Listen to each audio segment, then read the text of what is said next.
Hey, hi, how are you guys? I'm back. I am going to talk about a couple of movies that I saw, probably a little late because sometimes I don't go to the movie theaters to watch it. I watch it on DVD or wait until it's streaming on cable or whatever. But one movie that I was really disappointed in, and I really wanted to like it, was Crimson Peak, directed by one of the great directors. Now I'm going to mess up his name. Forgive me, Benicio del Toro, who is absolutely stunning in his set. Crimson Peak, I sum it up as a movie that was all dressed up, but there was no place to go. There was no place because the set in the house was absolutely were their own personality. The snow, because there's going to be spoilers. So if you haven't seen this, don't listen to this because I'm going to give it away. The set was incredible. It was set in the Victoria era, which I love that era with the elegant women were dressed very elegantly. But it was no story. It was no ghost story. It didn't scare me.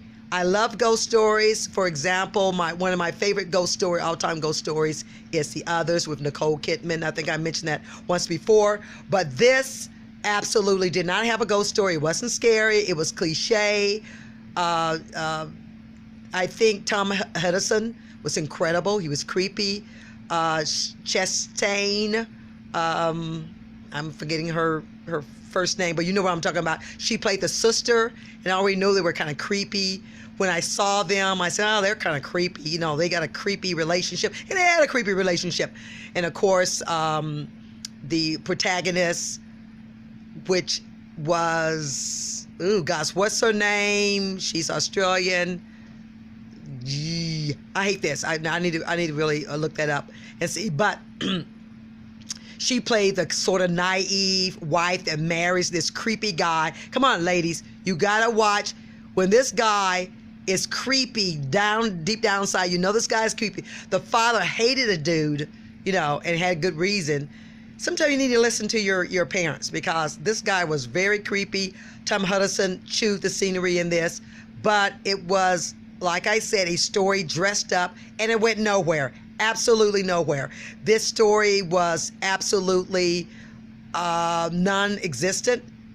The ghost wasn't scary. I even think the ghost was kind of cheesy CG, was kind of creepy CG ghost. So I'm thinking, Del Toro, he had the right thing going, but he just failed to do a decent screenplay. I think if you put, The Others screenwriter who wrote The Others could write something for him, and this, I think it would have been a great ghost story. In other words, it was not very scary, very cliche,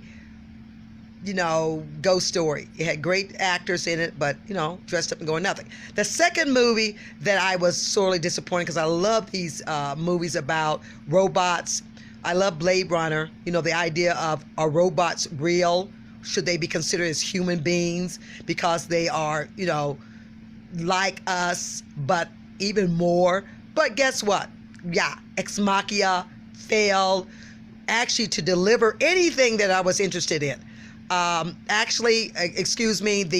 plot was about, of course, this genius guy who secluded himself into his house and made basically robots for his own personal pleasure, which I thought was kind of odd. This guy is a genius. He could use his robot for private medicine. So he's a robot for even people who were handicapped. Can you imagine having a robot who could do things that you can't do? Paraplegic people. But no, this guy, he uses the robot solely for his pleasure. So this one guy comes aboard who won this contest and goes to his deserted place and befriends one of his robots. And it was sort of like, okay, this is kind of creepy. Actually, I didn't really think her being a robot. I didn't really believe that she was a robot. I kind of saw her face, how they superimposed her face on, this robot body. And I go, it didn't really do for me. One of the best AI movies that I love instill love, and I can't wait for the reboot, or not the reboot, they're going to do another one, is Blade Runner. Blade Runner showed different aspects of robots and how robots, there's a question of, should robots who are really look realistic as human beings, can we rightfully terminate them? And I thought that was great. Rutger Hauer, who played Roy Batty in Blade Runner, was absolutely astounding, and especially his speech when he was dying.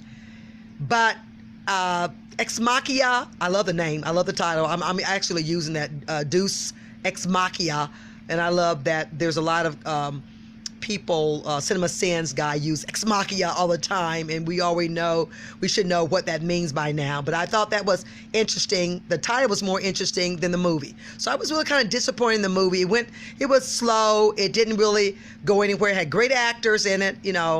I love the actors. The Oscar. I am just going to smack myself for forgetting these names, but his name was Oscar. Yeah, he was in The Year, Living Dangerously, and also the guy that was also in Star Wars Episode 7. He was great, and he also was in Harry Potter. I think he's a great actor. But I just didn't like the movie. It was too slow. It definitely didn't really, it didn't really challenge me on movies. I love movies that challenge me, make me think, and this didn't. This is just like this guy was a drunk. He just went around and made pleasure bots. So, and I actually said on my IMDb, sometimes I, go into the movies and I comment, sometimes bad grammar, whatever. And I said, very expensive blow-up doll, which I think that's what it was. He wasted his brain to make expensive blow-up dolls for his own place. I thought that was, come on, guy, you're a genius. Your robots could be innovative. Your robots could change the world, but yet you sit around there, get drunk, and just, depraved behavior, and I think that's, not good. So, okay, this is signing out. Have you seen it? Next time I'm going to be reviewing some oldie but goodie movies, some black and white movies, film noir movies that a lot of you probably haven't heard or probably haven't seen. You need to see it because it is great. These movies are great. These movies made 40 and 50 years ago didn't even rely on gratuitous violence or sex or anything like that, and they were incredible. Some of these plots blow your mind. So, okay, signing off. We'll talk to you later. Bye.